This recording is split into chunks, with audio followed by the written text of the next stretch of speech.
Bonjour à tous. Merci à Cédric Péchia qui sera présenté dans un instant par Marc-Antoine Antille, avec qui, au sein de l'ASREP, on a conçu ce moment particulier autour de psychanalyse et musique. Au fond, merci à Patrick Peikert, qui est là aussi, de nous recevoir dans ce lieu qui est le sien.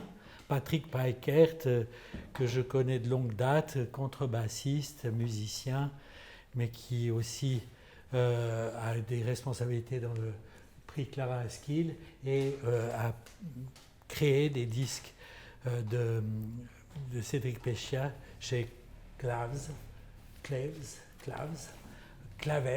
musique, disque. Alors, on vous convoque à une expérience. C'est-à-dire que là, ce n'est pas un lieu de conférence, c'est un lieu d'échange avec Cédric Péchia.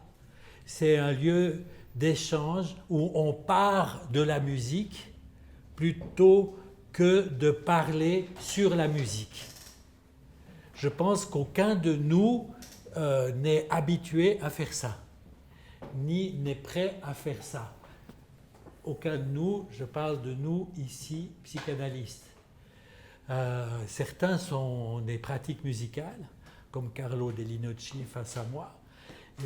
D'autres ont des pratiques d'écoute de la musique, mais enfin, habituellement, quand les psychanalystes parlent de musique, ils parlent de la biographie du compositeur, ils parlent de qu'est-ce que Lacan a pu dire sur l'objet voix, ils parlent, si c'est des opéras, des livrets d'opéra et des arguments, mais enfin, j'ai eu beaucoup d'expériences avec certains musiciens, Pascal Dussapin en particulier, d'échanges, également avec un musicologue Georges Starobinski, et j'ai toujours eu envie de faire ce qu'on va faire cet après-midi, c'est-à-dire de parler à partir de la musique, et directement à partir de la musique. Alors, juste une petite mise en situation de ce qu'on fait ici, c'est dans la série « Pourquoi la psychanalyse ?» que le bureau de l'ASREP a initié dans cette séquence des 2 ans qui se termine bientôt. Pourquoi la psychanalyse? Et puis on a eu le désir pour cette période de juin de traiter de l'intérêt de la psychanalyse, c'est-à-dire de partir du texte de Freud, paru en 1913 dans Scientia, et sur la psychanalyse dans son affinité et altérité avec d'autres champs, où Freud dit que la psychanalyse se nourrit en altérité avec des champs, d'autres champs. Lacan parlait de champs connexes. Pour nous, cette dimension de champs connexes est essentielle. Qu'est-ce qu'apporte la psychanalyse à d'autres champs, mais surtout aussi, qu'est-ce qu'apportent ces autres champs à la psychanalyse? Or, Freud discute les sciences du langage, la philosophie, la biologie, l'histoire de l'évolution, l'histoire de la civilisation, la sociologie, la pédagogie, mais pas la musique, qui est un absent de cette préoccupation. Et on s'est dit, on va le prendre de manière un peu paradoxale, en disant on prendra l'intérêt de la psychanalyse à partir de ce que Freud n'a pas traité.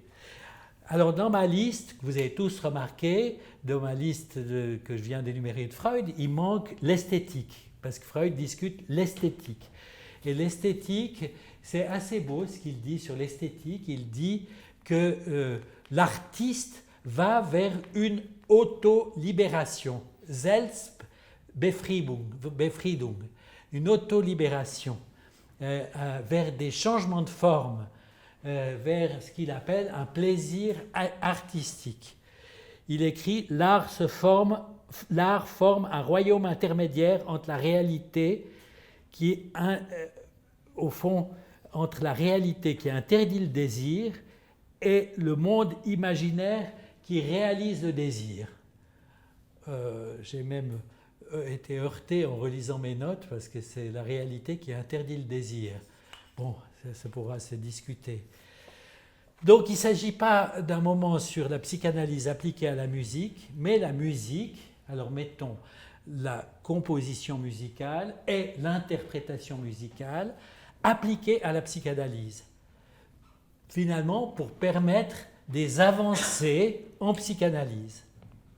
Et au fond, la question reste ouverte pour moi. Pourquoi ce lien, en plus Freud, Vienne, la période où il était, pourquoi la psychanalyse, le lien psychanalyse-musique n'a pas été plus présent dans la théorie psychanalytique de Freud. Elle est un peu plus présente chez Lacan à travers la question de la pulsion invocante. Il distingue les objets du désir que sont le regard et la voix, et au fond la pulsion invocante qui fait le tour de la voix inaccessible, soustraite, inatteignable, et que peut-être le chant lyrique, la voix dans la musique révèle. Donc tout en disant, le psychanalyste, l'artiste toujours précède le psychanalyste. Et il n'a pas à faire le psychologue là où l'artiste lui ferait la voix, V-O-I-E. Mais en fait, on pourrait prendre ça comme principe du travail qu'on va peut-être commencer immédiatement dans le dispositif qu'on a imaginé Marc-Antoine Anti, avec Marc-Antoine Anti et Cédric Péchia, qu'on va vous proposer maintenant. Mais avant, Marc-Antoine, c'est bien que vous puissiez présenter précisément Cédric Péchia, bien qu'il n'a pas besoin, comme on le dit traditionnellement, d'être présenté. Voilà, en avril 2009, je t'avais invité, Cédric, à la journée de l'ASREP intitulée « Le corps entre art et psychanalyse ».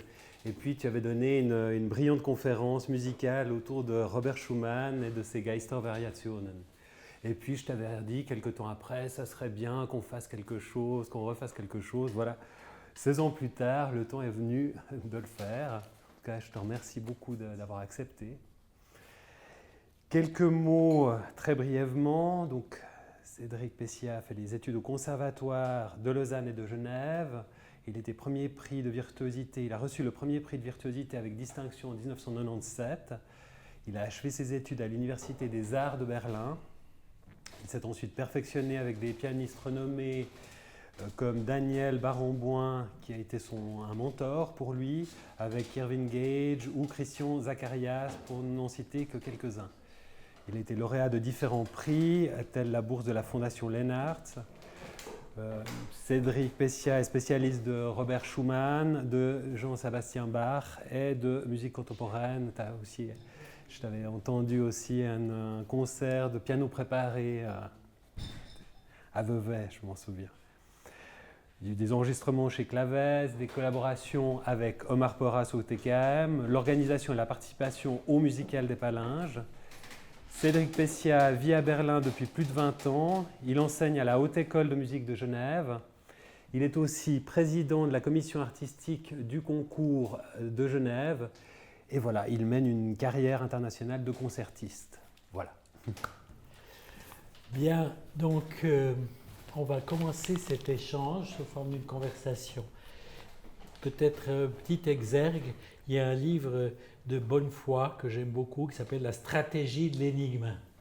Donc mettre l'énigme en avant, stratégie de l'énigme, où il énonce « ne pas comprendre permet de voir ». Peut-être pourrait-on, pour cet après-midi, se dire « ne pas comprendre permet d'entendre », à mettre à l'épreuve de ce qu'on va faire. Et au fond, Yankelevitch lui-même définissait la musique comme l'art de ce qui ne peut être dit. Donc c'est un peu paradoxal de proposer, y compris à Cédric Péchia qui joue, quand il joue, il est peut-être absorbé dans ce qu'il joue, de mettre en jeu une conversation à l'intérieur de l'interprétation musicale. Donc Cédric, à vous.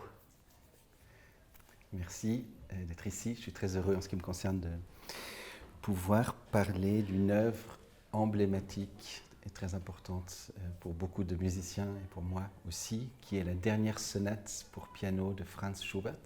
D'ailleurs, je vous ai joué un petit moment musical de Schubert juste au début. Et comme vous l'avez dit François, on ne va pas rentrer dans les choses biographiques. D'ailleurs, dans le cas de Schubert, il y a en fait très peu de choses à dire parce qu'il a vécu une existence très peu flamboyante. Il était vraiment méconnu, il avait des amis qui étaient très importants pour lui, mais vraiment, il travaillait, il vivait parmi ce cercle d'amis, une vie de bohème. Et il n'avait pas du tout le statut de musicien comme pouvait avoir Beethoven à Vienne à l'époque, qui était la grande idole, ou Rossini, qui était aussi très mis en avant. Donc, assez volontairement, j'ai choisi ce texte, donc cette dernière sonate, aussi parce que, justement, comme l'a dit François, on va vraiment essayer de partir de la musique.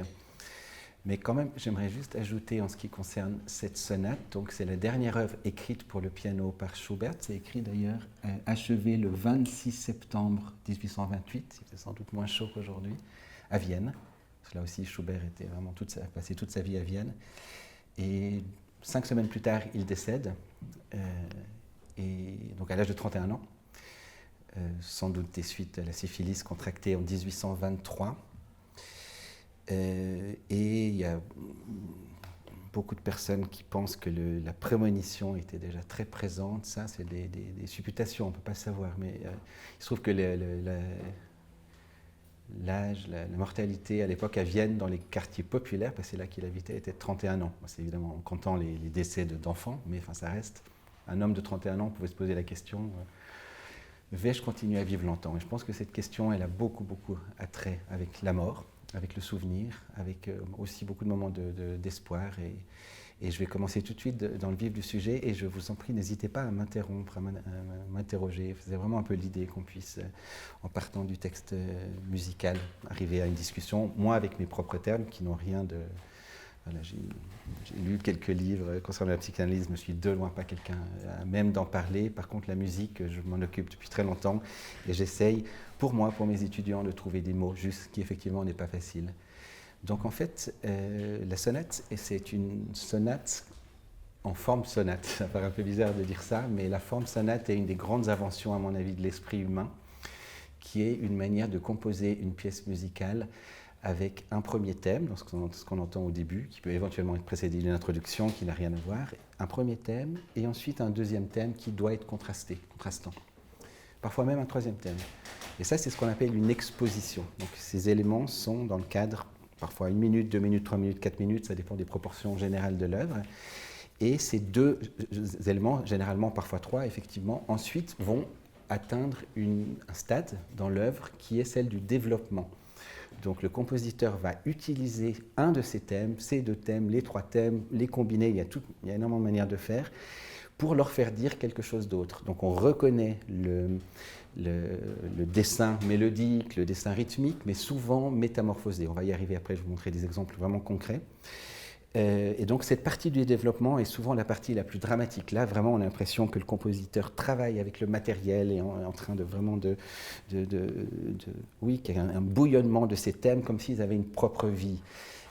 Ensuite, le développement étant terminé, qu'est-ce qui se passe? On revient à ce qui était avant le développement. Ça s'appelle la réexposition. Donc les thèmes du début sont réexposés dans leur nature originelle, c'est-à-dire sans avoir été infecté ou traumatisé ou embelli ou que sais-je par le développement. C'est vraiment comme c'était lors de l'exposition. Avec une seule petite différence, c'est que le deuxième thème est ce qu'on appelle la dominante. Donc cette sonate, en l'occurrence, elle est en si bémol majeur. Et le deuxième thème sera la tonalité, une quinte au-dessus. 1, 2, 3, 4, 5. Donc ça crée une tension par rapport à la tonalité de départ qui est à la tonique. Donc, sur le sol, on va dire, la dominante a une tension. Et ensuite, dans la réexposition, le seul changement, c'est que le deuxième thème qui était à la dominante revient à la tonique. Donc il y a une forme de détente d'une certaine manière. Donc on reste dans cette tonalité du départ. Et ensuite vient souvent, parce que là encore, c'est vraiment, je parle de manière un peu schématique, mais il y a autant de formes sonates, comme je l'ai dit, que de sonates, et plus le compositeur est génial, en fait, plus il va s'éloigner et essayer de jouer avec ces... Mais c'est une sorte de carcan qui très souvent permet au compositeur d'être très créatif, en fait. Et donc, après la réexposition, il y a ce qu'on appelle la coda. qui est plus ou moins longue, où il y a une dernière réminiscence de certains des thèmes. Parfois même le compositeur part complètement sur autre chose. Encore une fois, il est libre de faire ce qu'il veut, et c'est là, souvent, c'est une sorte d'adieu, parce que ces thèmes, on ne va plus les réentendre. Donc souvent, le thème est exposé de manière peut-être plus sobre, comme un souvenir, comme peut-être dans l'aigu, alors qu'il aurait été dans le grave avant, que sais-je, mais vraiment avec une très claire sentiment d'adieu, en fait, quelque part, de ce thème. Donc voilà le schéma expliqué en quelques mots. Et peut-être avant que nous puissions déjà peut-être parler de ça, j'aimerais quand même vous jouer le thème du début, que vous connaissez sans doute, si vous connaissez cette sonate. Je vais vous commencer par le jouer de manière très pure, parce que je pense que chez un compositeur, les choses, je sais, parce que je connais beaucoup de compositeurs, et je l'ai lu aussi, ça se part souvent d'une idée qui est très simple. En fait, je ne pense pas que l'idée de départ est complexe. Ça part d'une ligne. Schubert, il marchait beaucoup, il allait se promener. Il y a cette idée du Wanderer aussi, un terme intraduisible en français, parce que ce n'est pas vraiment le voyageur, c'est de la forme d'une initiation d'aller. Le Wanderer, c'est quelque chose. Et donc, pendant ces déambulations, ces errances, je crois que tout à coup, un jour, il a eu...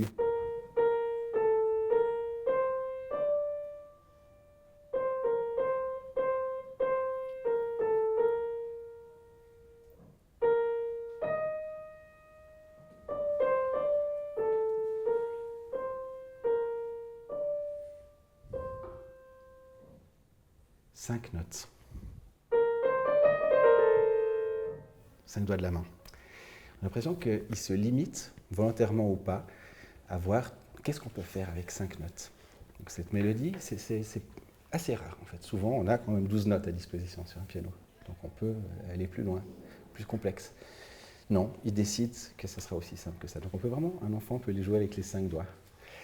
Et qu'est-ce qui se passe? Répétition de la même note. Il aurait pu commencer, mais non. C'est ce qu'on appelle une levée, une préparation. Et de dire 2 fois la même chose, c'est pas ta da da da da, c'est tan ta da da. Donc la deuxième note, c'est plus importante. Ensuite, il arrive là, c'est ouvert, ça monte, c'est-à-dire c'est la note la plus haute jusqu'à présent. La première partie, ensuite, il redescend. Donc déjà, il essaie d'aller quelque part. Il se décourage. Mais ensuite, ça c'est la note la plus aiguë qu'on a eue dans le thème jusqu'à présent. Et la plus belle, elle est éloignée de la tonique. Et ensuite, il décide de redescendre. Et il aurait pu faire ça. On aurait une 6e note, ouvert, mais non. Il redescend. Et là, c'est un état de questionnement, je pense. Il aurait pu faire ça. Une autre type de question beaucoup plus ouverte, mais ça, quelque chose qui est du domaine de... Voilà. Et après, en fait, il a pas que ça, parce qu'il y a 4 autres voix. C'est 5 personnes, en fait. Il y a ça. Et ça commence.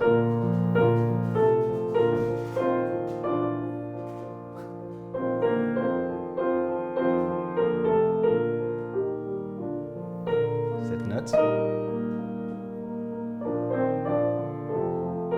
Autour de la note et il descend comme j'ai dit tout à l'heure. Et qu'est-ce qui se passe là? La question est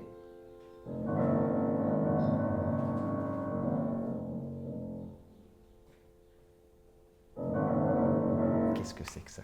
Peut-être ça m'intéresserait de savoir qu'est-ce que c'est que vous me disiez. Moi j'ai pas une seule idée, mais qu'est-ce que c'est?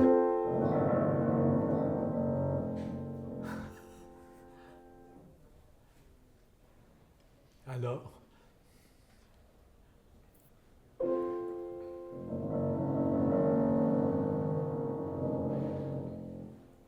c'est sans doute une peur.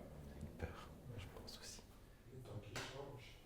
Le temps qui change, une distance, hein, quelque chose. C'est très grave dans le piano.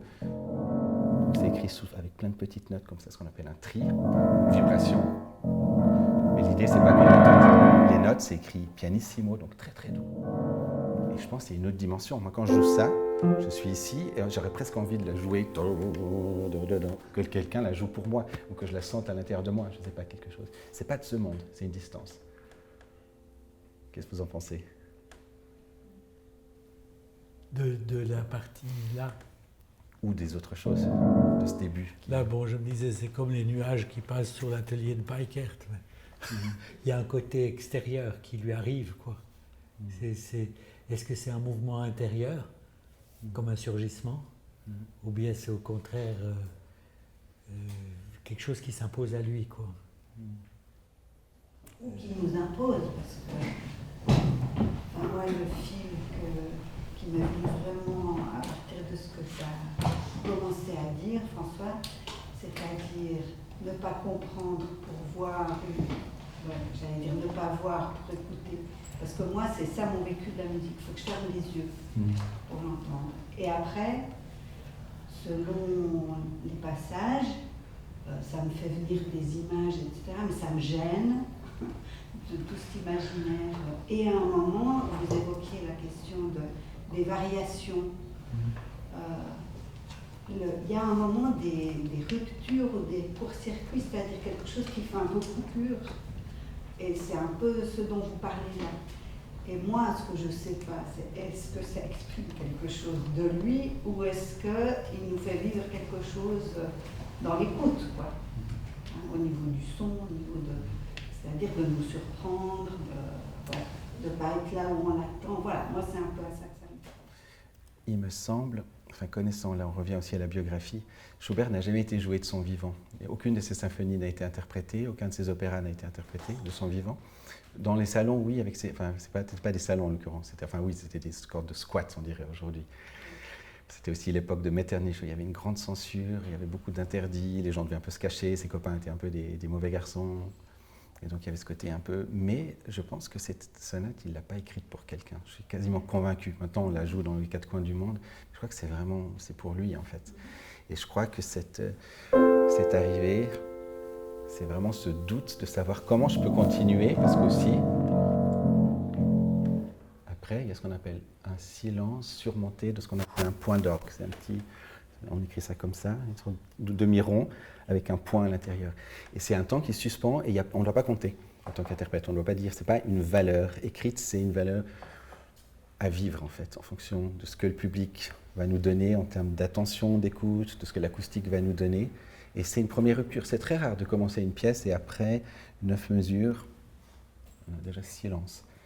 Et je crois qu'encore plus terrifiant et angoissant que ça, et ensuite, ça recommence exactement la même chose. Évidemment pas la même chose. Il reprend la même mélodie. Mais il y a eu cette interruption qui va revenir à de nombreux moments dans l'œuvre, en fait. Ça veut dire qu'il y a une pratique de l'interruption. Parce qu'au fond, moi qui ne suis ni musicien, ni interprète, ni compositeur, je me dis que l'art de la composition, c'est de faire avec l'espace en deux notes, qui est complètement vertigineux. C'est un gouffre, quoi, finalement. Et qu'est-ce qui surgit de ce gouffre-là? Est-ce que c'est le choix du compositeur? Ou est-ce que c'est quelque chose, c'est pour ça que je disais qu'il s'impose à lui, quoi. Au fond, est-ce que c'est une solution? Est-ce que c'est aléatoire? On met une note et ensuite on met une deuxième. Est-ce qu'il y a une infinité de possibilités? Est-ce que c'est fini? Est-ce qu'il n'y en a qu'une qui est possible? Vous interrogez le processus créatif. Oui, on pourrait dire. En fait, c'est typiquement en musique, il y a des notes indispensables, on va dire, dans la structure. Si on enlève une note de la mélodie ne fonctionne plus, parce que ça s'est tellement pensé. Cet événement, il n'est pas du tout nécessaire d'une certaine manière. Il pourrait très bien continuer, arriver, c'est-à-dire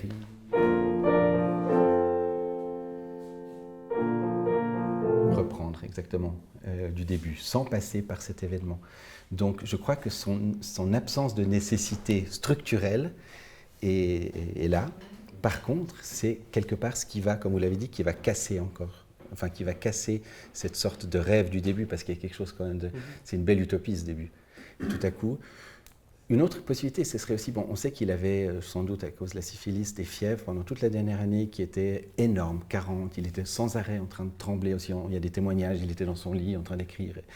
Peut-être qu'il y a de ça aussi, il y a cette fébrilité, il y a ce côté tout à coup mais enfin, toujours est-il que moi, je pense que c'est vraiment cette idée de cette parenthèse, de cette mesure pas nécessaire et pourtant inoubliable. Je pense que si on entend cette sonate, on se souviendra de ça en premier lieu, quelque part. Et comme je l'ai dit avant, ça infecte de petit à petit dans l'œuvre. À chaque fois que ça revient, il y a ce côté de plus en plus... Et ça, c'est très moderne. Beethoven n'avait jamais fait quelque chose qui ressemble de près ou de loin à ça. Mozart, Haydn non plus. Donc là, on a vraiment... Mais là, ça change quand même, le récit, entre guillemets. Ça change complètement le récit. Parce que finalement, on passe d'un état d'âme joyeux, insouciant, à quelque chose de... Je dirais peut-être pas joyeux. Enfin, moi, je le sens pas comme ça. Je le sens plus comme une sorte de rêve d'un ailleurs, peut-être. Mais à quelque chose de plus sombre. Enfin, il y a un contraste en quelque chose. Beaucoup plus que sombre, je pense, vraiment angoissant, comme ça a été dit. Et je crois encore une fois, le début, il y a ce fameux poème de Wanderer que Schubert a mis en musique. Dort wo du nicht bist, dort ist dein Glück. Là où tu n'es pas, c'est là qu'est ton bonheur. En fait, toujours cette idée d'aller ailleurs, en fait. Et je crois que ce début, c'est de par parce qu'on a toujours ce mouvement, quelque chose de très simple, en fait, qui marche, qui avance. Et la mélodie par-dessus, mais je crois que c'est vraiment cette idée encore une fois, d'un ailleurs. Oui. C'est un poète qui s'appelle, c'est un poète qui a été mis en musique par Schubert, dont j'ai oublié le nom maintenant, mais c'est le Lied der Wanderer, donc le voyageur ou l'errant, je ne sais pas comment. Oui. Je l'entends un tout petit peu de par la distance sur le clavier, la distance au niveau de la chromatique par rapport au thème principal de l'œuvre. C'est comme une voix qui est posée, qui gronde un peu dans l'arrière-plan, comme ça. Complètement, oui. Un moment fort qui est en rupture avec tout l'ensemble qui domine toute l'écriture musicale de ce morceau et qui envoie un message très sonore, grave, on peut dire, et fort. Tout en étant très doux. C'est ça le paradoxe. Bref, aussi. Parce que c'est juste quelques notes. Oui. En fait, justement, je pensais, est-ce que c'est la réalité qui s'impose au niveau de rêve, au niveau de c'est la coupure par la réalité qui est dure peut-être à vivre. Ça montre la dureté de la réalité. Encore une fois, je n'ai pas de réponse, j'en aurais jamais. J'ai joué cette pièce depuis que j'ai 17 ans, donc ça fait plus de 30 ans que je joue cette pièce. J'ai beaucoup d'interprétations en fait de ça. Mais c'est un... Ah pardon, vas-y. Je me demandais s'il y a beaucoup de compositeurs qui s'auto-référentent, c'est-à-dire on a l'impression qu'ils jouent et à un moment il communique quelque chose sur sa communication, sur son jeu. C'est-à-dire comme une interrogation, comme une énigme qui vient. C'est-à-dire on vous dit que ça vient de l'extérieur, n'est-ce pas? Mais cet autre, est-ce que cet autre n'est pas du dedans? C'est-à-dire que quelque chose, c'est comme s'il faisait quelque chose,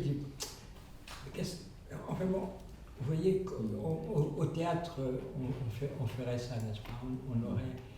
On aurait un auteur qui décline quelque chose, puis tout d'un coup, il s'arrête et dit non mais attends, est-ce que je suis bien là, est-ce que je suis bien là où je suis, ou bien est-ce que je suis ailleurs? Enfin, c'est une auto-référencée, c'est ça que je veux dire.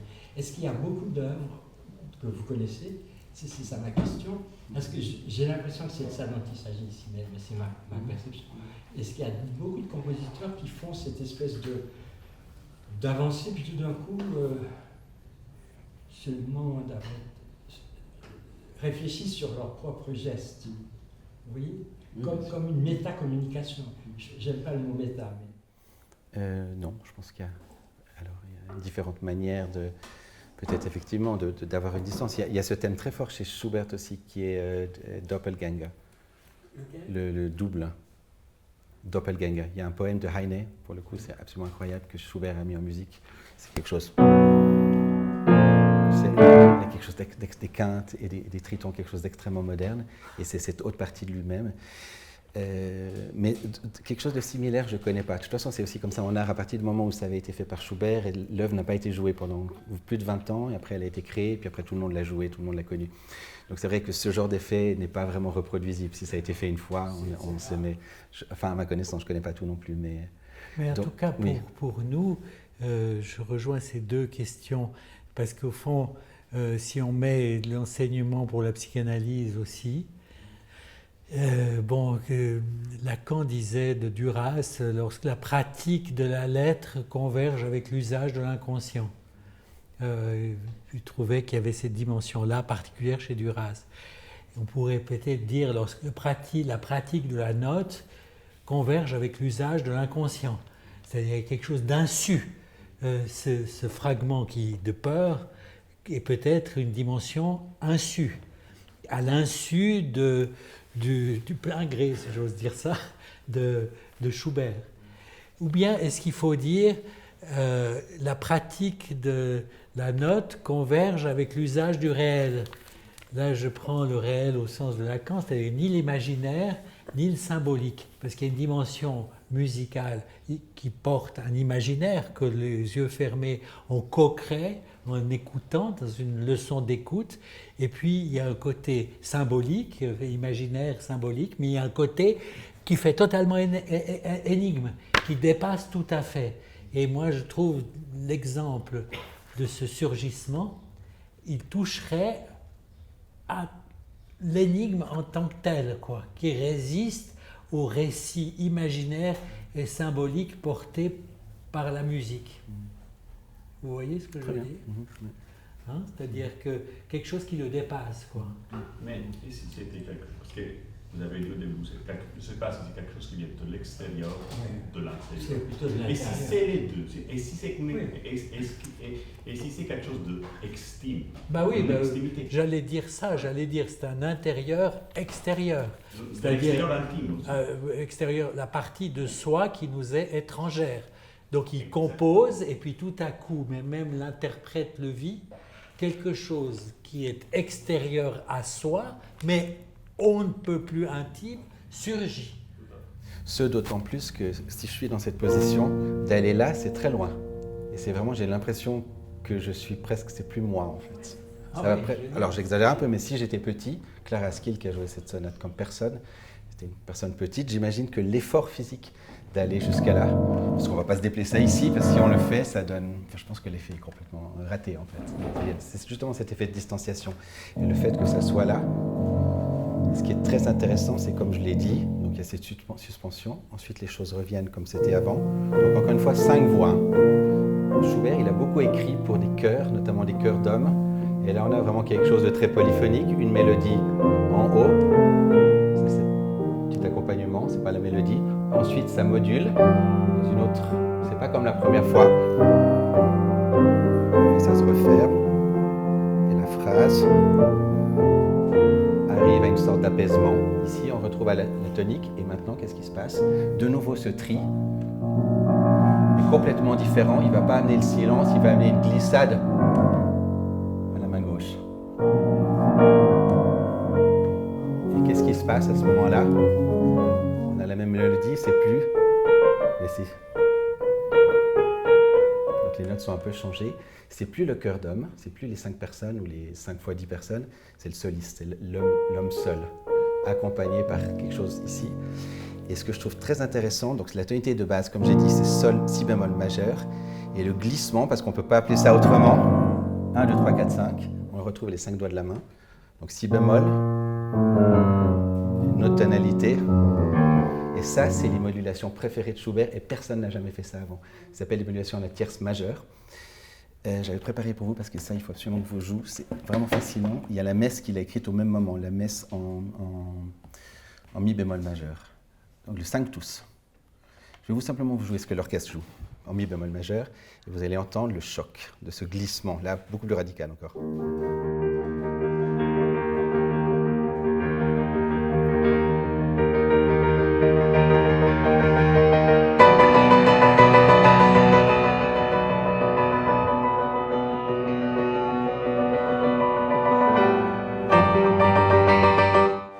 Quelque chose de complètement fou en fait. Moi je sais, la première fois que j'ai entendu ça, je ne connaissais pas cette messe, je l'ai entendu à Berlin à la Philharmonie, j'ai eu une réaction physique comme ça, vraiment j'ai l'impression que je tombais, je ne savais pas.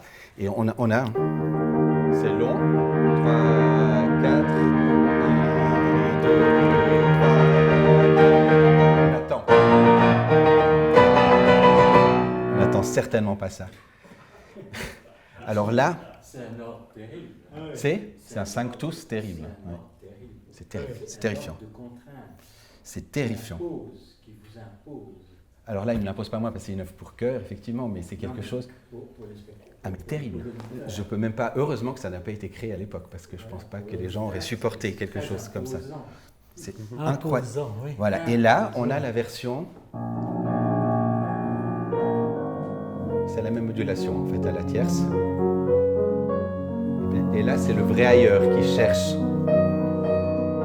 le même thème, légèrement transformé.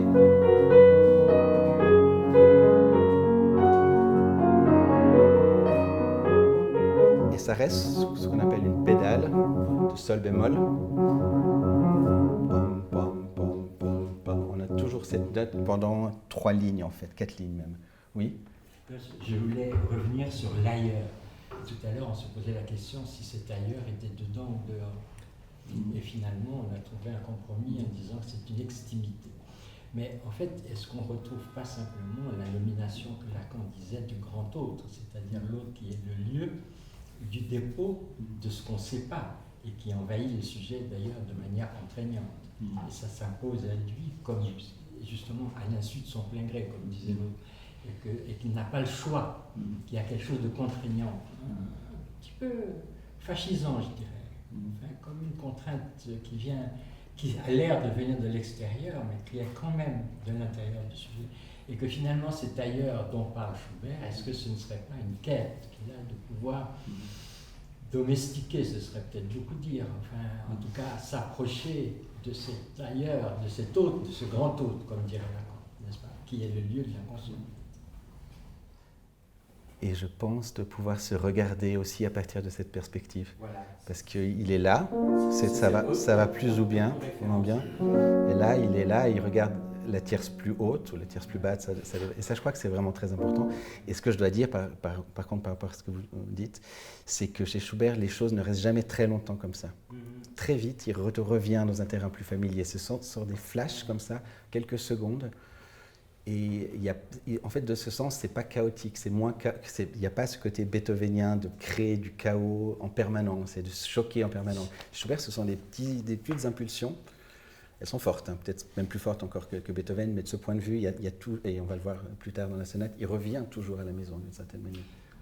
Et comment vous qualifiez ces moments, on va dire, que moi je qualifierais de pacification, qu'il met en perspective dans ces notes un peu douces, qui ressemble, je dirais, un peu conformiste, mais peut-être que je me risque trop. C'est-à-dire qu'on a l'impression de savoir un petit peu comment ça va venir, qu'on peut anticiper la note d'après, même si on peut être surpris.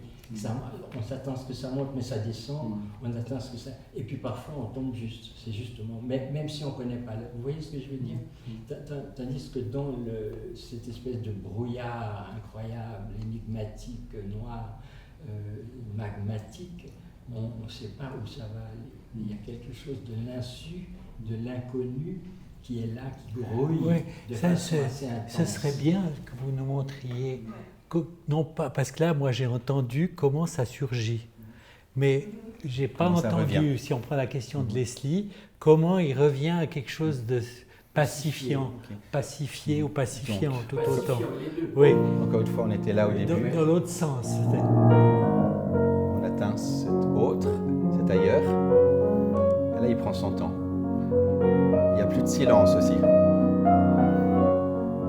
Une phrase immense.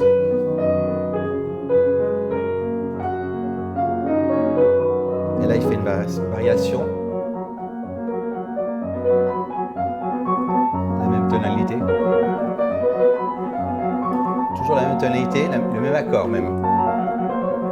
Et là, c'est cette note qui va nous ramener par un chemin.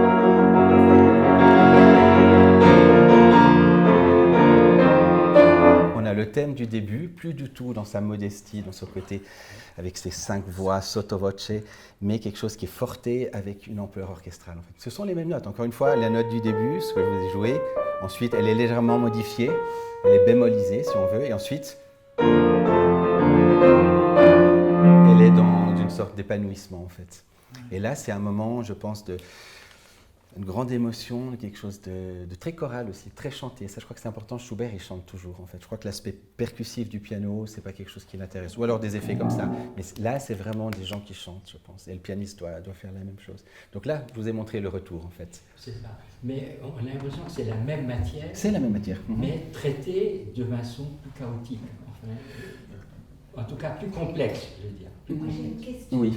qui va dans cette petite note que Oui. vous avez jouée qui fait on appelle ça une note modulante. Voilà, donc on change de tonalité, quelque chose qui est très, j'arrive pas à dire moi, puis après quelque chose qui est un peu... Mélodique, ondulante. Alors quelque chose qui est très mélodique, voilà, quelque chose qui ça annonce autre chose, Et surtout, mais qui se présente pas de la même manière, tout en intégrant, c'est ça que vous êtes... en intégrant ces motifs, mais c'est surtout le fait qu'il reste si longtemps, pendant, encore une fois, quasiment 20 mesures avec la même harmonie, la même base toujours. C'est vraiment une manière de dire, je suis là où je suis, très bien, ça va, je ne vais pas partir. Et ça, Schubert, c'est un de ceux qui fait le plus ça. Enfin, après, à notre époque, plein de gens font des musiques répétitives, mais c'est presque l'ancêtre. Aujourd'hui, il ferait durer ça pendant 2 heures, parce qu'il est bien là. Mais tout à coup, de nouveau, ça glisse de par cette note. C'est ça. Donc ça, je voulais insister juste que c'est vraiment un moment où le temps, où il le retient quelque part. Oui, ça veut dire qu'il y a un rapport particulier à la répétition. Parce qu'en fait, c'est pas une répétition, c'est qu'on peut dire... Une variation, je dirais. Oui, c'est le côté...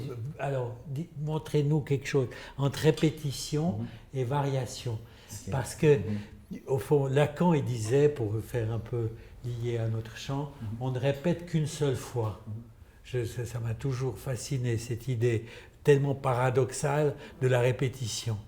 Mais c'est vrai que c'est impossible de répéter. Par contre, chaque répétition est une variation. Mais on a ou bien conscience que c'est une variation, ou bien pas. C'est ça. Donc, je vais vous faire la première fois que ça vient. La première fois. Et ensuite, il double simplement le tempo. Donc là, on a un type de répétition qui ne va pas se répéter. Et ce qu'on a juste après, c'est une répétition 1, 2, 3, 4, 5, 6, 7, 8, 9, 10, 11, 12, 13, 14, 15, 16, 17, 18, 19, 20, 21, 22. 22 fois la même note, ta ta ta ta ta ta ta, jusqu'à ce qu'on arrive à ce retour du thème. C'est comme si... Mais vous avez dit une répétition qui n'est pas une répétition. Mais parce que ça développe. Moi, ce que je comprends, c'est que ça développe le thème. On répète et puis ensuite. Mais c'est surtout avec une manière d'y revenir comme il veut et de créer ce qu'on appelle un crescendo, de plus en plus fort, jusqu'au retour en fait de la. Oui. Dire quelque chose depuis un moment. Oui. Je pensais à ces notes graves, à cette grille dont vous avez parlé. Le mot de mort s'impose à moi. Mort. Une voix de la mort. Quelque chose que, ici, on va qualifier de sombre, de grave, de ceci, et qui contraste tout à fait avec cette mélodie, ce côté un tout petit peu ondulant, doux de la mélodie centrale. Et en contrepoint, il y a ces quelques notes qui viennent comme un grondement comme ça, comme une voix de la mort. Je sais pas, je l'ai ressenti comme ça en contraste par rapport à l'apaisement, à la douceur qui est dans la mélodie elle-même. Ma manière d'entendre un tout petit peu. Voilà. Et je peux te poser une question? Oui. Par rapport à... Toi, tu parlais de l'imaginaire, du fermier, du symbolique. Je ne sais plus comment vous avez dit ça, c'était la question de la structure, c'est-à-dire qui sortait à un moment, je ne vous l'avais pas dit avec ce mot-là, mais que par rapport à la mélodie, moi je n'ai pas les mots de la musique, mais qu'il sortait de la structure. Alors je parle, ça oui, structurellement c'est pas nécessaire ça.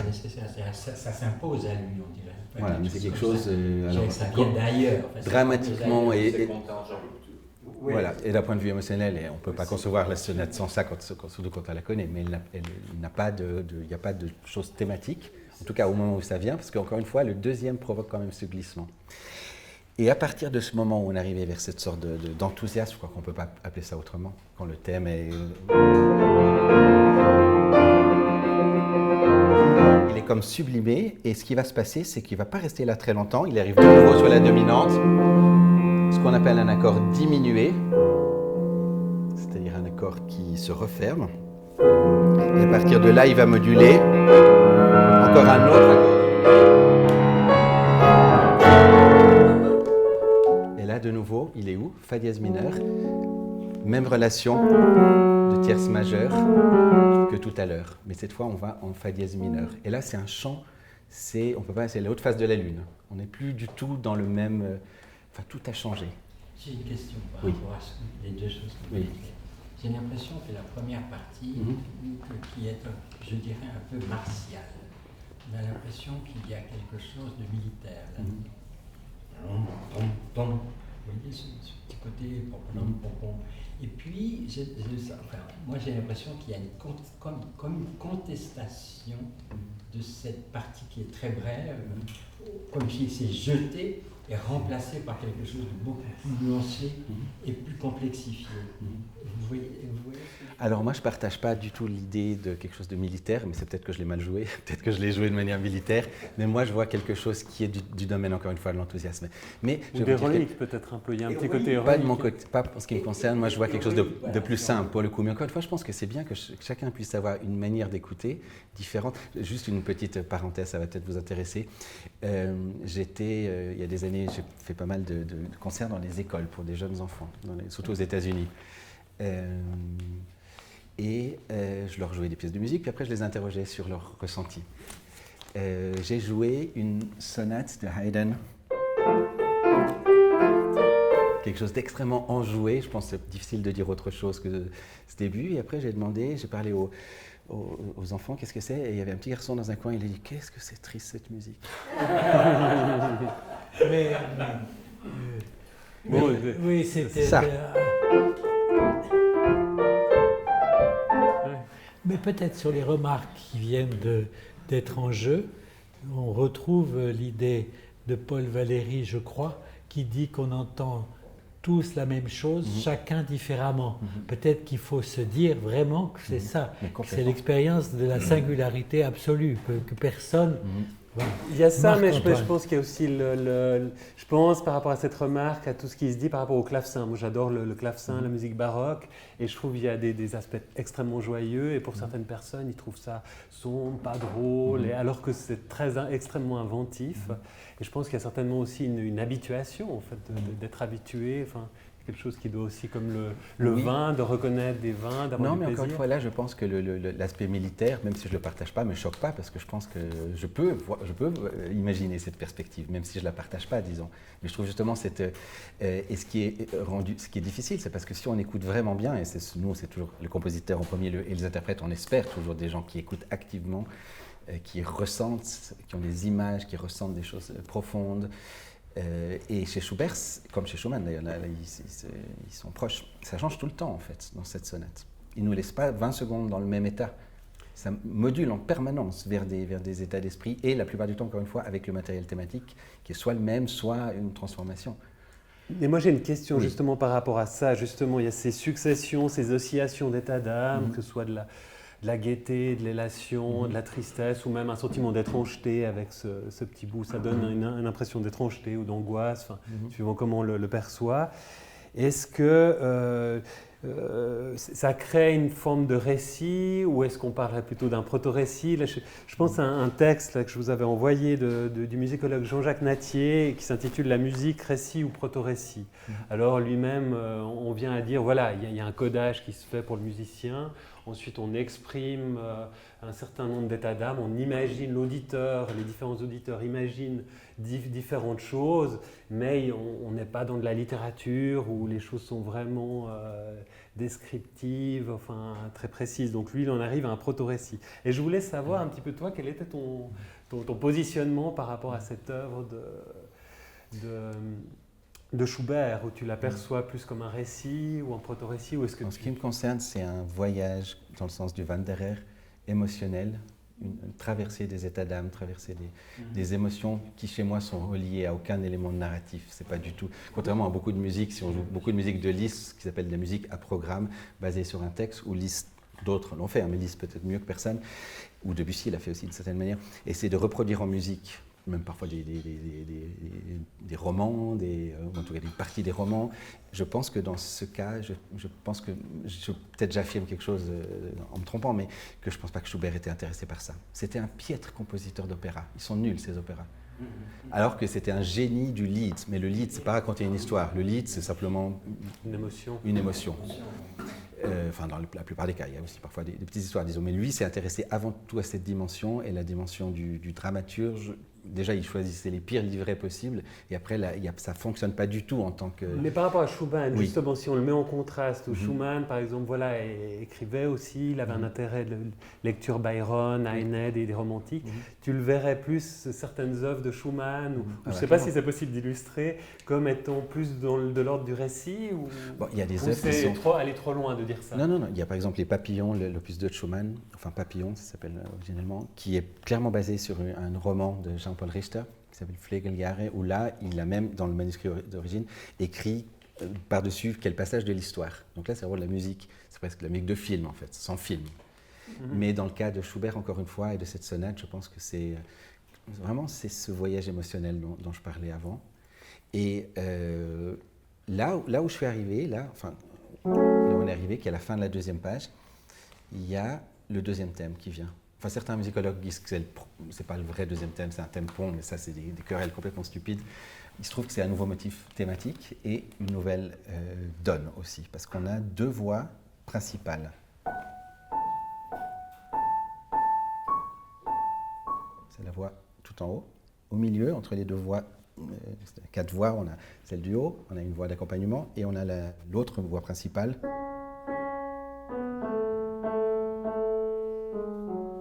Et ces deux voix vont dialoguer. Et celle-ci, du haut, prend plus d'importance tout à coup. Entre deux, il y a un cœur qui bat. Répété, là aussi, un nombre incalculable de fois. Et tout en bas, on a des tenues de notes qui ne changent pas. Tous les éléments ensemble, ça fait... Entendez tous ces éléments, tous ces layers, comme on dit, ces couches. Et ça, c'est quelque chose qu'on n'a pas encore eu. L'intrusion de la polyphonie, on va dire.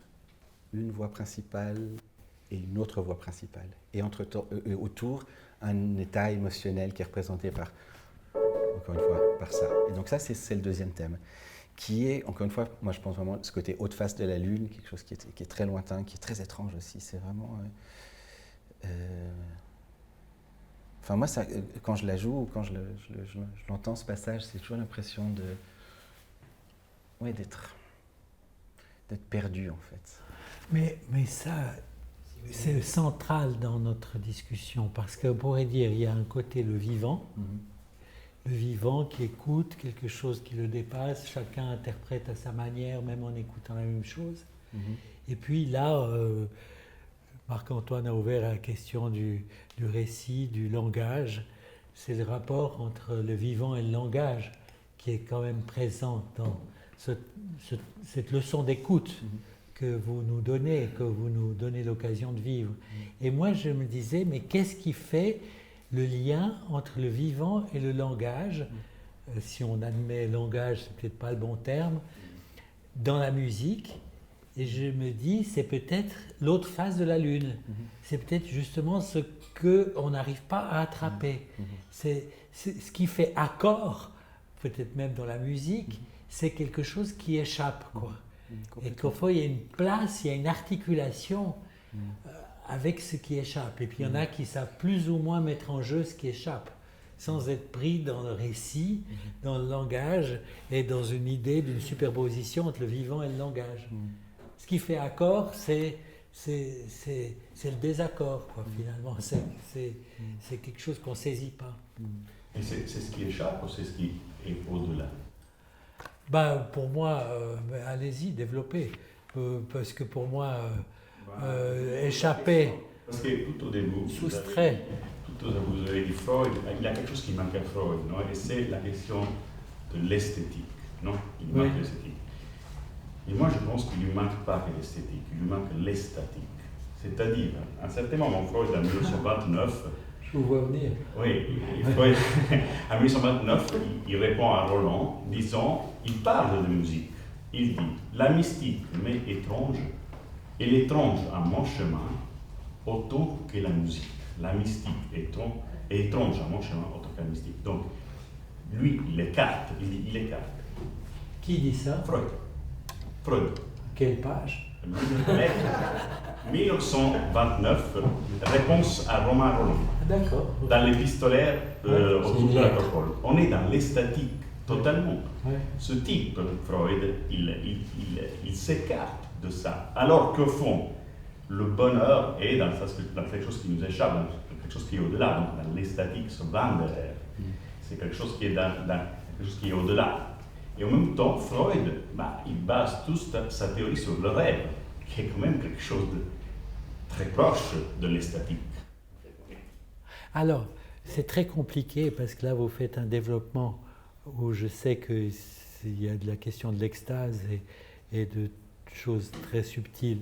Mais au fond, ça met en jeu ce paradoxe que je repropose. On pourrait dire que c'est, si on prend le surgissement que vous avez montré, c'est ce qui surgit en tant que pas saisissable, comme réel, comme au sens psychanalytique. Le réel, c'est ce qui est ni symbolique ni imaginaire, quoi. C'est l'autre côté de l'autre face de la lune. Et c'est ça qui fait accord. Finalement, il faut ce désaccord pour que ça fasse accord. Parce que ça crée un lien que sinon ça resterait anecdotique, s'il n'y a pas ce surgissement. Oui, pour rebondir un petit peu, j'aimerais aller dans le sens que vous disiez tout à l'heure. Si j'ai bien compris, que vous avez perçu l'introduction d'une polyphonie.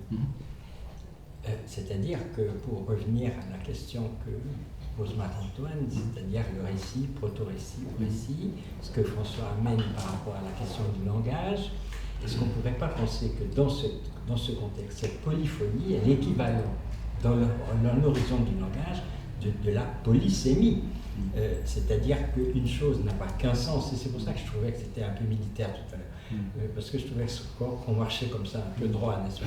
Et là, j'ai plutôt l'impression que ça se tord un peu, qu'on est plutôt dans le labyrinthe, c'est-à-dire qu'il y a plusieurs voies qui se croisent.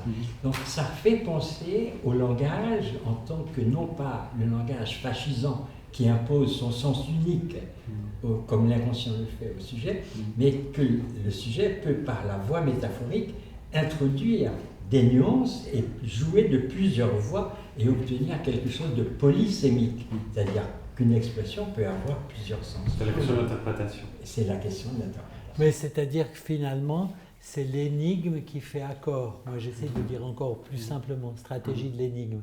C'est quand il y a l'énigme qui surgit. Alors après, comment on l'interprète justement? Parce que j'aimerais faire une question un peu différente, juste maintenant par rapport à vous qui êtes ici avec nous. Le rapport entre interprétation et création. Parce qu'on a l'impression, on sent en vous écoutant qu'une interprétation est une création, une recréation. Et qu'en fait, peut-être que vous êtes capable, comme interprète, de dire quelque chose que Schubert n'aurait pas pu dire lui-même, parce que je ne sais pas si lui-même interprétait ses œuvres. Comme je vous ai dit, j'ai beaucoup parlé avec Pascal Dussapin, qui est un musicien sans instrument, bureau vide, avec uniquement une feuille où il écrit des notes. Donc c'est tout à fait différent d'autres musiciens. Voilà. Mais vous, il y a l'idée, on ne pourrait pas séparer le créateur de l'interprète. Parce que pour prolonger un peu c'est dans le sens, un collègue à toi jouerait certainement cette sonate un peu différemment. Enfin, Évidemment, et bien sûr, et heureusement. Comment Schubert la jouerait? Moi, je pense à l'époque, c'était un assez piètre pianiste, c'est pour ça qu'il n'a pas fait une carrière comme Beethoven ou comme d'autres qui étaient des compositeurs tout autant que des interprètes. Alors il nous donne tellement peu d'indications et tout est tellement interprétable. Même s'il écrit crescendo, qu'est-ce que ça veut dire? On le commence où? On le fait comment? mais quel sentiment derrière? Parce que crescendo, on peut mettre le volume plus fort à la radio et ça fait un crescendo en fait. Mais ça n'a rien de vécu. Donc ça, nous, on est en permanence devant des questions et on doit, sur la base de ces notes, de ces signes, prendre des décisions, expérimenter, se planter. Donc, recréer, quoi. Ouais, complètement. Recréer, créer, Complètement. inventer. Alors, vous, autre question un peu naïve, je me dis, on va passer là avec le désaccord qui fait accord et le saisissable qui fait. C'est-à-dire qu'au fond, est-ce que votre interprétation, enfin, vous avez dit au début, ça fait 30 ans, ou je ne sais, que je joue cette sonate. Votre interprétation, est-ce qu'elle change? Comment elle change? Est-ce que c'est vous qui changez par l'interprétation? Est-ce que c'est l'interprétation qui change par vous? Héraclite disait on ne se plonge jamais deux fois dans le même fleuve, parce que le fleuve s'écoule, tout s'écoule, et parce que soi-même on change. Qu'est-ce que vous racontez par rapport à ce rapport à l'interprétation au cours du temps de cette œuvre? Bon, ça c'est quelque chose de très personnel. Enfin, si ça vous intéresse, je vous explique un peu ma manière de voir les choses. Pour moi, admettons que j'ai joué hier cette sonate de Schubert, c'est pas le cas, mais admettons que je l'ai fait. Aujourd'hui, mon intention et mon défi, ce serait d'oublier tout ce que j'ai fait hier et de repartir comme si l'œuvre n'existait pas. C'est ce que j'essaye. C'est très dur, notamment quand ça s'est bien passé. On s'est dit, on a trouvé quelque chose, et pour moi, c'est vraiment, c'est presque une honnêteté artistique et intellectuelle de me dire, je ne vais pas me figer. Mais et je ne dis pas que c'est la manière de faire. Il y a des gens que j'admire énormément qui ont figé une interprétation. Et si on écoute des enregistrements sur 20 ans, ça ne change pas, ou quasiment. Enfin, il y a des mini-changements, mais moi, en tant que musicien et qu'être humain, ça ne m'intéresse pas. En fait. Ce qui m'intéresse, c'est d'avoir cette audace de me dire, j'ai oublié hier. Cela étant dit, il y a un gros travail qui se passe. Enfin, le travail, ça, c'est pas du travail quand je joue. Enfin, quand je joue, le travail se passe évidemment chez moi quand je travaille. Et là, le cerveau est vraiment en éveil. J'essaie vraiment de réfléchir, de trouver du sens, de donner des mots, des émotions qui sont traduites dans la musique. Et il y a aussi, pour parler de ce passage particulier, c'est terriblement difficile, même, je veux dire, après des années d'expérience, quand la polyphonie, justement. Donc, Bach, par exemple, on joue une fugue à 4 voix ou à 5 voix, et d'essayer d'être chacune de ces voix quelque part. Alors là, c'est peut-être plus technique chez Bach, ici, c'est plus émotionnel, d'une certaine manière. Comment être ça, et en plus ça au milieu. Tout ça, on apprend au fil du temps en tant que pianiste, disons. Mais ça, c'est vraiment redoutable. Enfin, c'est pas redoutable, je ne sais pas si, je n'ai pas d'exemple actuellement d'un autre métier ou où on a à ce point cette nécessité d'être multiple pendant que... La psychanalyse, j'allais dire, parce que non mais c'est vrai, je tendais une perche. Non mais si vous faites une interprétation d'école, de sens, que vous injectez par l'oreille quelque chose de préétabli, en fait, c'est pas une interprétation. Ça nécessite la contingence, la surprise, l'inattendu. C'est pour ça la règle de dire dites tout ce qui vous passe par la tête sans censure, c'est le truc le plus difficile. Puisqu'en fait, on est tout le temps en lutte avec ça. Donc ça, c'est un autre métier. Là, il y aurait un point de rencontre. Ben, le point de rencontre, c'est le mot interprétation, équivoque, qui est à la fois votre interprétation de mon œuvre et notre interprétation et l'interprétation de notre travail. Moi, j'ai une question sur l'interprétation. Alors, vous avez en partie répondu. C'était sur votre manière d'interpréter. Parce que là, vous en parlez très bien. Il y a des interprétations que vous faites comme... Là, c'est un cœur qui bat, donc vous mettez en mots. Vous avez en partie répondu en disant que c'est un gros travail que vous faites avant, de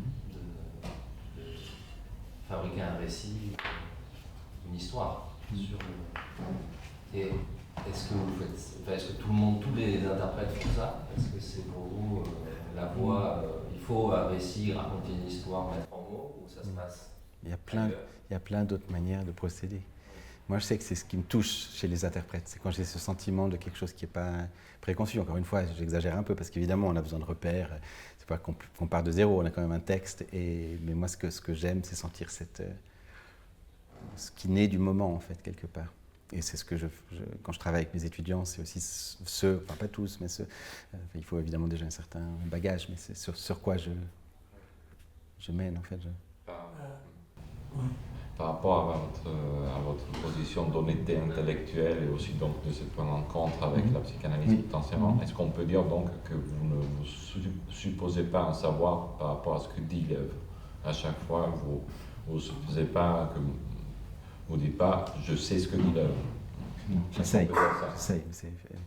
Et puis c'est une manière de prendre un risque. Et puis il y a des bons jours, il y a des mauvais jours, il y a des jours où je fais tout le contraire, où je suis obligé de me raccrocher. S'il fait chaud, je sais pas aussi. Et là, par exemple, il y a des moments où je joue, je me dis plus de main gauche, plus de main droite, crescendo ici, comment je vais attraper cette note. Ce que je fais un peu avec mes étudiants aussi. Il y a des moments où je suis vraiment là-dedans pendant que je joue en public. Et c'est pas les meilleurs moments, je pense. Et il y a des concerts où tout à coup j'ai l'impression que je suis plus là en fait. C'est dans le bon sens du terme. Il y a Renato qui a une question, il y a Marc-Antoine qui a une question, et vous avez aussi une question. Allons-y, parce que comme je vous vois de face, je vois la succession. Renato. La succession des notes. Renato. Oui, donc cette question de l'interprétation est fondamentale, parce que je pense que c'est vraiment un point d'union dans nos deux champs, n'est-ce pas? Et ce que disait la question du battement de cœur, une fois que vous l'avez dit, ça devient évident. Pour nous. Je n'avais pas pensé à ça avant, mais une fois que vous l'avez dit, ça devient évident. Alors, cette interprétation, par exemple, ça touche aussi la question de l'interprétation collective. Dans quelle mesure il y a parfois une unanimité ou un consensus dans le terrain des musicologues ou des musiciens que cette interprétation-là est meilleure que l'autre, ou par exemple que ça signifie un battement de cœur. Est-ce que c'est venu déjà chez des musicologues ou c'est vous-même qui l'avez... Non, j'ai rien inventé moi. Je pense que je l'ai entendu de beaucoup de mes professeurs. Je ne saurais pas dire quand et où, mais forcément... mais oui, mais ça, c'est un des affects les plus représentés en musique. Quand je parle d'affect, par exemple, dans la musique baroque, les chromatismes sont très importants, chromatisent toutes les notes descendant comme quelque chose qui évoque la mort. Il y a des manières des phrasés, enfin tout ça, il y a une sorte de non, des codes en fait, quelque part. Ouais. Donc là, j'ai évidemment rien inventé, et Schubert, c'est sans doute ce à quoi il pensait. Voilà, mais pas de manière littérale. Un chœur, c'est plutôt disons une représentation imaginaire. Donc il y a un consensus langagier suivant l'époque. Voilà, mais je ne pense pas que c'est du domaine des musicologues. Enfin, je ne suis pas très en contact avec des musicologues. On a un peu des métiers différents, je ne pense pas du tout que c'est pas... Mais enfin, nous, qui sommes vraiment dans l'action, je ne pense pas qu'un musicologue parlerait de ce genre de choses, forcément de cette manière. Ce serait beaucoup plus technique, beaucoup plus... Moi, j'avais une question concernant toujours l'interprétation. Puis je pensais par exemple au théâtre de Beckett, où je crois que les choses, d'après ce que je sais, c'est assez figé. Il y a des indications très précises. Donc il y a quelque chose qui se reproduit. On peut voir telle pièce à tel endroit. Ça sera très similaire dans l'interprétation. Et je me demandais, donc il y a beaucoup d'indications, ce qui réduit la part d'interprétation du metteur en scène. Je ne connais rien à Beckett, mais c'est un peu ce que j'ai entendu, mais je pense que ça réduit quand même la part d'interprétation, la liberté d'interprétation des acteurs, du metteur en scène. Et je me posais la question, qu'est-ce qu'il en était des différents compositeurs? Par exemple, je pense à du Bach, est-ce qu'il y a des indications extrêmement précises, ou à du Schubert, ou à du Schumann, enfin... Est-ce qu'il y a des variations? On peut dire globalement, au fil du temps, l'histoire de la musique, les partitions sont devenues de plus en plus détaillées. Je pense à l'époque baroque, parfois on a simplement une voix principale, une sorte de basse continue chiffrée, et beaucoup de liberté possible. Après, il y a de plus en plus des compositeurs qui notent sur chaque note une articulation, une dynamique, jusqu'à la musique écrite actuellement, pas tout, hein, mais où beaucoup de choses, vraiment, il y a quasiment pas de place qui est laissée à une approche vraiment personnelle, si ce n'est celle de jouer avec ses tripes et son engagement. Mais ce n'est pas du tout de manière je vais placer cette note un peu plus tard ou un peu plus tôt, parce que ça a été dicté par le compositeur très exactement où et quand, en fait. Et cette question du timing, c'est notre plus grande possibilité d'être personnel. C'est-à-dire, quand je dis timing, c'est de venir un peu plus tôt, un peu plus tard avec une note. Pardon, l'espace, rubato, on appelle ça comme on veut. Mais c'est vrai que dans des musiques plus actuelles, c'est souvent écrite. Hein, je parle mais tu penses à du Cage Non, je pense. Enfin, Cage, c'est pas tellement écrit en l'occurrence. Lui, il a dit cette phrase très importante pour les interprètes. Si vous avez une meilleure idée que moi, ben faites-la. Okay. Ça, c'est très libérateur, mais c'est complètement unique. Du sapin, par exemple, du sapin, ces partitions sont notées, oui. Voilà. Et, vu qu'elles sont entièrement écrites et qu'elles ont comme but de freiner un flux. La note est là, elle est continuité et discontinuité. Elle poursuit un flux. Oui, mais c'est aussi une crainte d'être mal compris, d'être mal interprété. Plus on note de choses, plus ça veut dire que quelque part on est assuré plus ou moins qu'un interprète, même après sa mort, fera les choses. Du sapin, ce qui avait d'étonnant, c'est que tout est écrit. Donc c'est un travail d'écriture. Lui, il insiste même sur les stylos feutres qu'il utilise. Et puis, quand il y a la réalisation, il est dans un état d'angoisse extrême, parce qu'en fait, il ne l'a jamais entendu. Enfin, il l'a entendu autrement, puisque lui, il a été dans des comas, et puis il a appris quelque chose qui était dans ces comas. Le vivant est très présent, quoi. Mais ça veut dire que la question de l'interprétation, de la composition, puis de l'improvisation. Est-ce qu'il y a une place de l'improvisation dans un travail aussi extraordinaire, hors de l'ordinaire, que d'être pianiste? Bien sûr, il y a des chants d'improvisation classique, d'improvisation jazz, mais toujours sur une structure. La contingence et la nécessité s'articulent. Et est-ce que l'improvisation, ça vous dit quelque chose?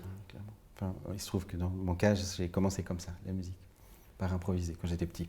Et après, j'ai appris à lire les notes. Donc aujourd'hui, je n'improvise pas publiquement, mais c'est une partie importante de mon temps au piano, parce que j'estime que c'est... Et aussi, j'encourage tous mes étudiants à le faire.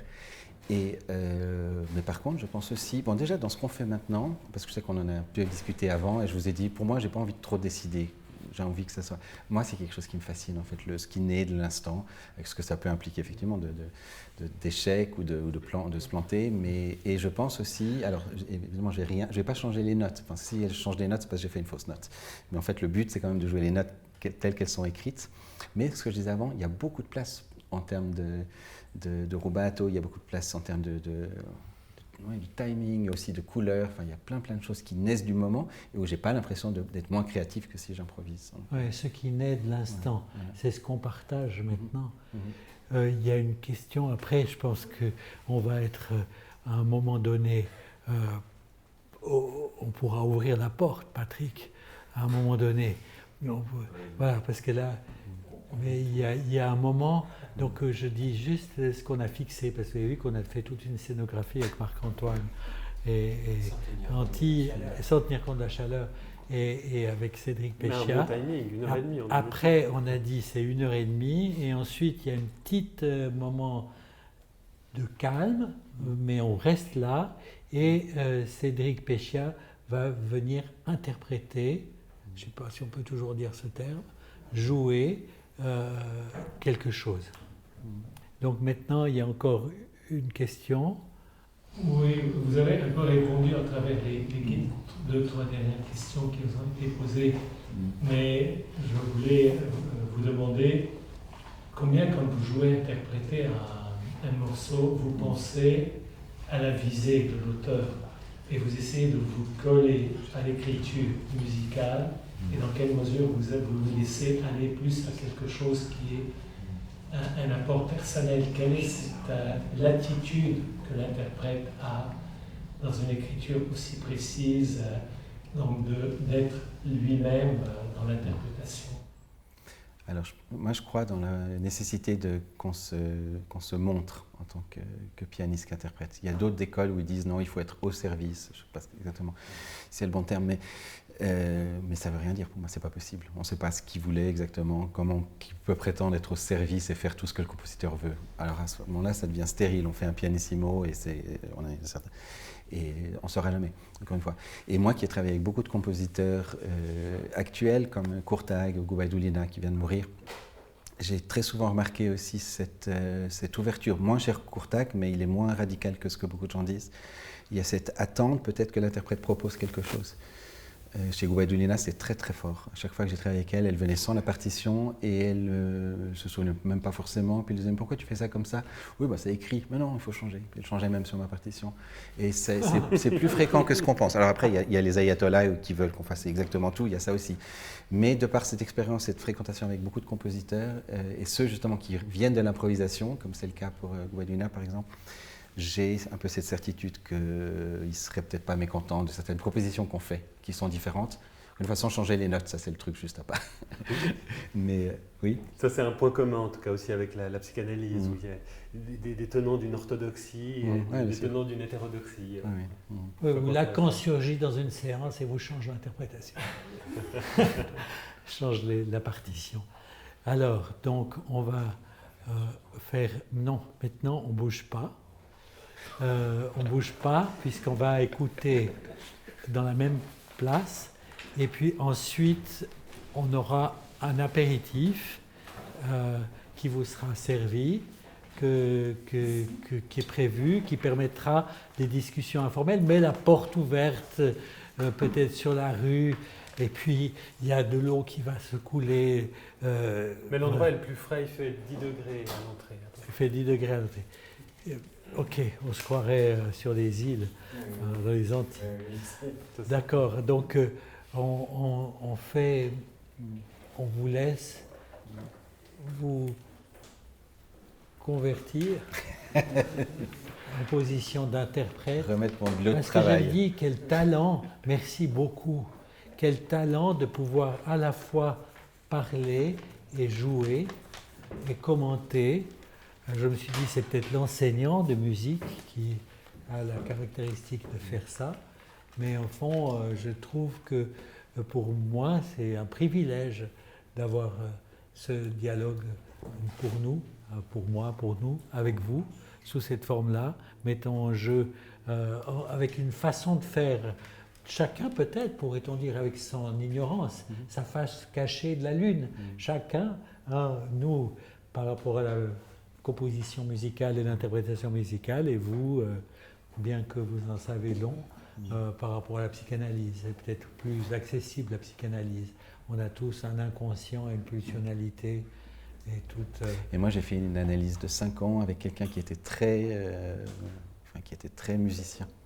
Je pense que dans mon cas c'était une dimension qui était très intéressante, importante aussi. Donc, merci de cette... Et c'était aussi parce que je pense que notre plus grand défi en tant que musicien, c'est de savoir écouter. S'écouter soi-même. C'est-à-dire, c'est 3 choses. C'est écouter à l'avance, parce que si je joue une note sans avoir pensé à la note, elle ne sera pas vraiment très habitée. Donc c'est de l'avoir entendue avant. Et il y a le moment de l'attaque qu'on contrôle. Donc j'écoute, c'est-à-dire j'écoute à l'avenir, avant de jouer.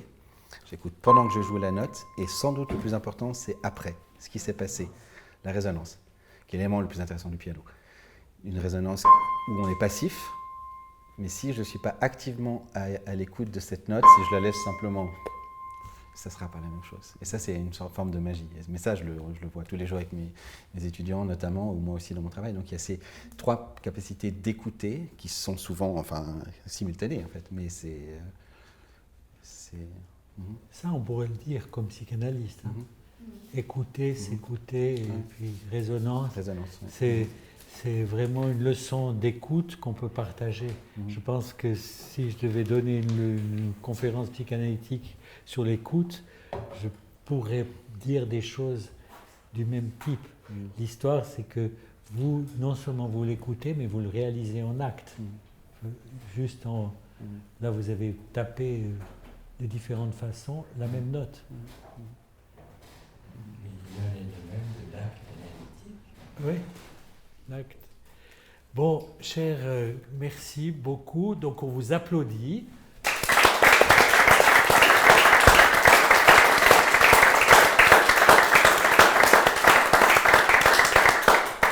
Et on marque une petite pause sans bouger.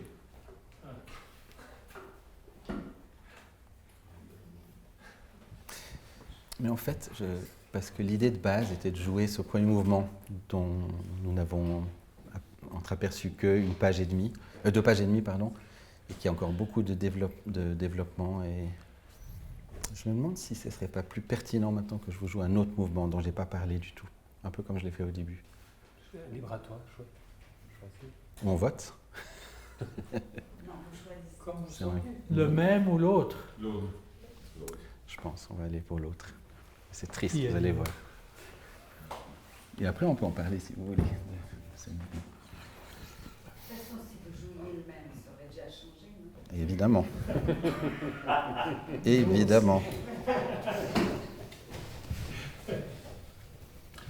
Et en fait, c'est très intéressant pour moi parce qu'il s'agit donc de ce deuxième mouvement qui suit. Et après ça, il y a encore 2 mouvements que Schubert a écrits qui sont absolument magnifiques. Mais vous allez comprendre à la fin de ce mouvement pourquoi c'est difficile d'enchaîner. Parce que ce qui vient après est quelque chose de très léger, de très dansant, de très viennois comme ça. Et il y a des jours où j'aurais souhaité que Schubert, comme dans la symphonie inachevée, n'achève pas en fait. Même si les 2 mouvements finaux que vous n'entendrez pas sont extrêmement beaux. Mais vous allez comprendre un peu plus clairement, je pense, une fois que j'aurai joué donc ce deuxième mouvement, cette même sonate 960.